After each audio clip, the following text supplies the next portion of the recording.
Srbijanski predsjednik Vučić obišao je vojnu zračnu luku u Batajnici kod Beograda i rekao da drugi put treba srušiti špijunske balone ili bespilotne letjelice koje se nađu u zračnom prostoru te zemlje.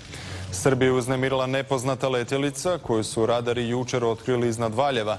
Podignuti su borbeni zrakoplovi MiG-29, ali je nisu uspjeli pronaći. Vučić je također najavio da će Srbija kupiti borbene zrakoplove Rafal i to nove, neizravno rekavši da to radi zbog Hrvatske. Mi ćemo svakako ići u nabavku. Ako budemo mogli da nabavimo Rafale, nabavit ćemo Rafale. Ako ne budemo nabavili Rafale, nabavit ćemo negde nešto drugo.